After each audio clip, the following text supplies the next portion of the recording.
Hello, everybody. Welcome to Late Night Football. Welcome to our match reaction show. It's finished. Sampdoria won, AC Milan 2, and it's a win that will please Pioli a little bit because there's a lot of resilience in that win, wasn't it? They had a goal disallowed by VAR. They had a red card right at the start of the second half.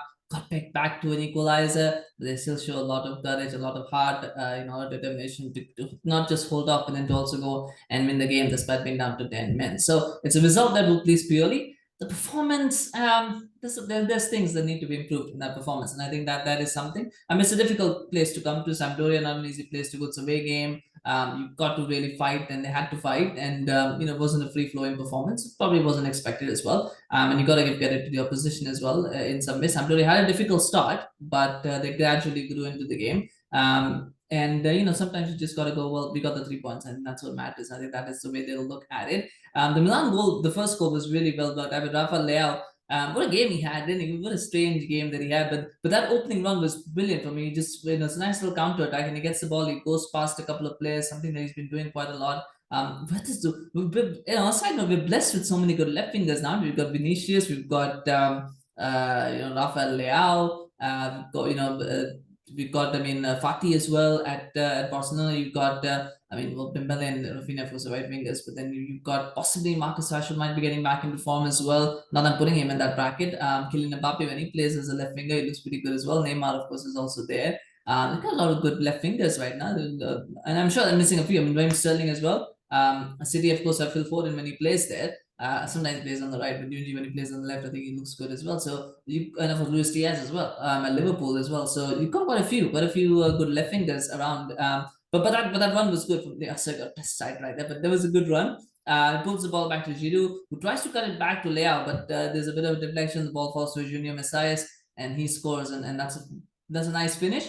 But the goalkeeper should be doing better. And the goalkeeper had a bad 20-25 minutes. The first time he was pretty bad, and that was one of those errors that he made. Where it should have been a goal. Shouldn't have been a goal. He should have saved it, but he was too slow to react, too slow to get down. Lets it go. Not the kind of goal you want to consider as a goalkeeper, but it's 1-0 Milan. At that point you thought, well, Milan can just cruise through this game. Maybe they'll just get a second, maybe get a third, and just see out this game. And they did get a second. They did get a second. I mean, Charles de Ketelaere was a fantastic finish. That again, error from the keeper. Again, brilliant play from Rafael Leao, and you thought it was 2-0, but then they gave an offside. I mean, it's offside, right? You can't really debate that. I just feel it was a bit harsh. Everyone didn't deserve that, but it was offside is the right call. You can't really do much about it. They were 1-0 up, and it should have been 2-0.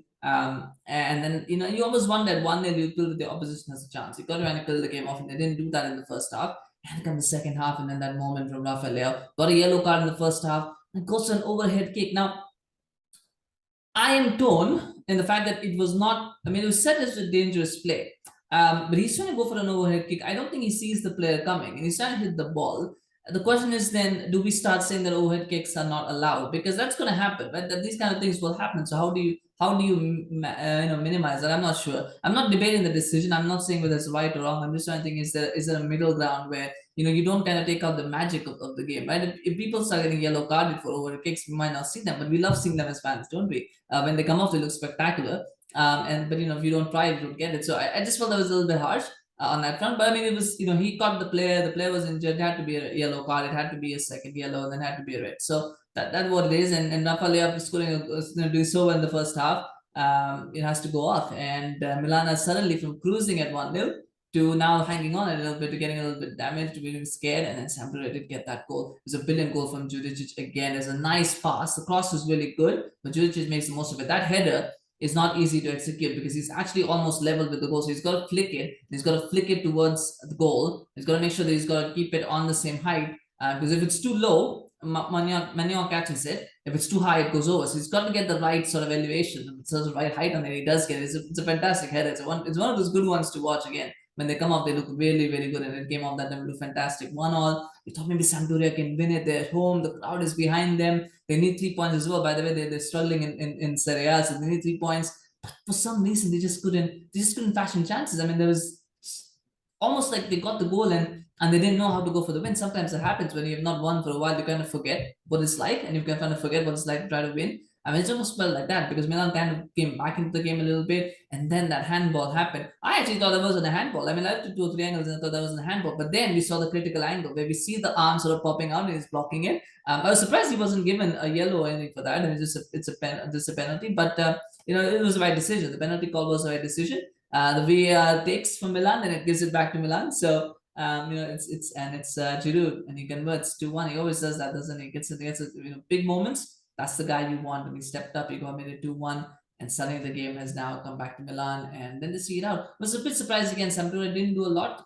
Probably towards the end, they got back with that 86-minute melee where they had 2 or 3 chances across the box, and Maignan made a bit of a mess at the last shot, but Sampdoria just couldn't find the finish. Just couldn't find the finish in the critical moment. And Milan survived that. They escaped that, and they went on to win 2-1. It's a fantastic 3 points. I don't think anybody stood out from Milan, to be honest. I mean, they invested a few players over the Champions League game midweek, so it was not their full strength. I thought Leao looked good. Messias looked good in the first half and kind of faded away a bit. Lala had his moments. Giroud had his moments. I don't think anybody really stood out. And that's the thing, right? At 2-1, you don't really expect people to. That's the reason why they only won 2-1, is because nobody stood out. But the collective was good. The team spirit, the resilience was really good, because when you're down to 10 men, it's so easy. Even if when you're leading 1-0, it's so easy to fall away. It's so easy to build. And then you can see the goal and you kind of start thinking, well, it's not our night, and things happen. But they held their spirit and they made sure that their heads didn't drop and they didn't lose their heads. And that's the most important thing. And I think that will please Pioli, the fact that they came back even after being down to 10 men to win the game. I think that's something that will please him, and something that will hold Milan in good stead as well in this title challenge, because they are favorites for me at this point in time, because they seem to be the most stable team. But they're going to need to grind points out still, and doing that now and doing it in this way, I think will really hold them in good stead. So anyway, let me know in the comments, what did you think about the game? Of course, smash a like for Milan, smash a like for their team spirit, and smash a like for Giroud as well. What a player, right? I mean, so underrated, but always comes up in the big moments. So do smash a like for him as well, and smash a like if you're a Milan fan, of course. Do let me know in the comments what you think about the game and what you thought about Milan's performance, about Serie A in general. Always love to hear from you guys, of course. And do remember to subscribe to our channel on YouTube, follow us on Facebook. We're going to do a few more tomorrow of these match reaction shows. So if you sign up, subscribe, you do get notified as videos drop. And of course, we do appreciate your support. So thank you so much for watching. We'll see you again soon. Bye-bye.